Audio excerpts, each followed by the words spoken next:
Hello. Today I thought I would talk a little bit about this sweater here. Now this sweater is the oldest piece of clothing that I have. I actually got it for my 16th birthday from my girlfriend at the time, so that makes it 8 years and a few months old right now. Now this sweater, it has tons of problems. It was big even when I got it. It was a little bit too large. It stretched out over time. I don't know. Well, you can't really see it. Maybe I can adjust here, but anyway, doesn't matter. It's too big. It's stretched out. You can see like the end seams are coming. They're starting to unravel here. It has this kind of, I don't know if the camera can make it out. I probably can, yeah. There's these little red dots on it, kind of little, I don't know, scraps of cotton or whatever they are from my bed cover. It looks pretty bad. So there's a whole range of problems, and yeah, I'm appearing here on the video wearing this, and if I make a Skype call, it's what I wear, because it gives, it conserves my body temperature. It's pretty warm. Worn it all throughout the winter when I had the heating off. I still do. It's just fine, and I don't mind. And what's the reason that I don't mind? The reason is that I have embraced the frugal aspect. So a lot of people would be worried about this, but that is because they're trying to project an image to the outside world.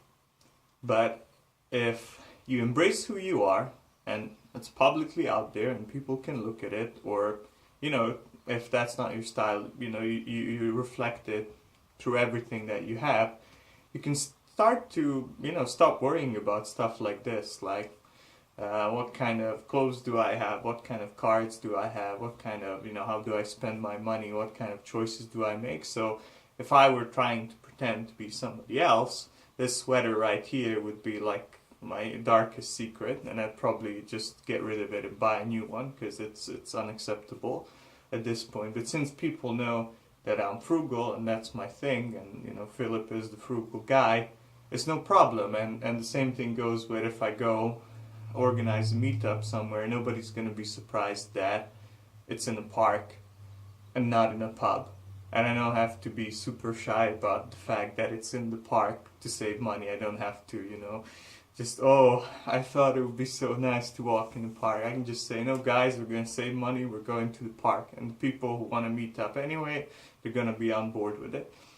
If I go somewhere and we're visiting a city and there's this museum and it's really expensive to get in, I don't have to pretend like, I've lost my wallet, or I left it in my hotel room, or just spend the money and really regret it afterwards. I can say, look guys, my budget doesn't fit in, I don't think it's worth it. And nobody will be shocked or surprised about it at all. And this can apply to really any aspect of life. Let's say it's still frugal, but I wanted to give an example that's way outside of this field. But what came to mind is, let's say you like to forage. It's something that I've recently became interested in, and somebody comes over. Now, if this is something you're kind of ashamed of, you don't want to, you're gonna have a hard time. Like, you make them a meal and they're gonna ask, oh, what is this?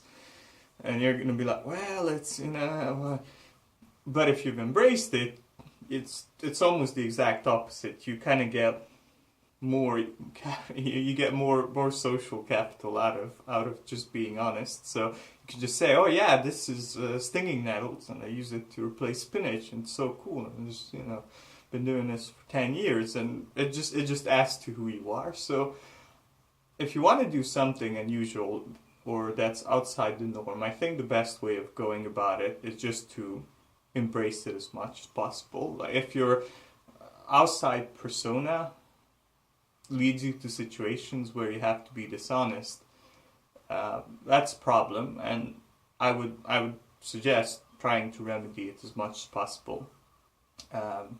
Another example that comes to mind is Joshua Sheets of Radical Personal Finance. He keeps talking about the fact that he has a $500 car. It's an old car.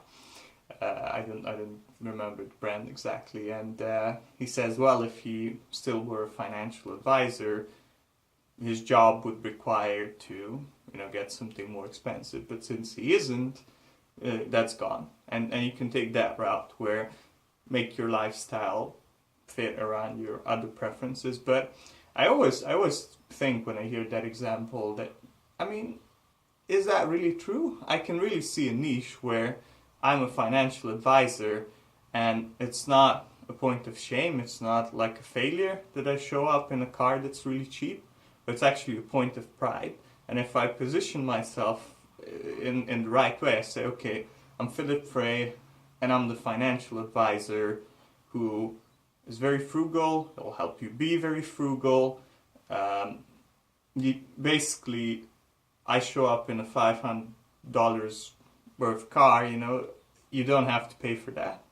If you get the guy who shows up in the luxury Mercedes, guess who's paying for that? It's you paying for that. So you hire me, you know for a fact that your money is not being spent on conspicuous consumption, and I can be cheaper because of that. I think that would be great. I think, of course, not everybody would understand it, but in the niche, in people who are financially responsible, that would be a huge strength, and you could really differentiate yourself. And you could say, from that point on, that guy, every time he sees another financial advisor with the luxury Mercedes,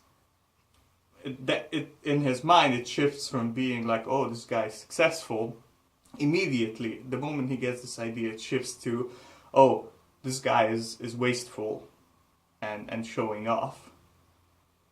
And then you, with your $500 car, suddenly you can be better. Maybe you could show up on a bike, but or on foot, but that's about it. So embrace who you are, and if you want to do a radical lifestyle change, there's no better way than to just be open about it, and people will understand. A lot of people won't care, and the people you care about will definitely understand. So be brave, don't be shy. You're great as you are, and especially as you want to become.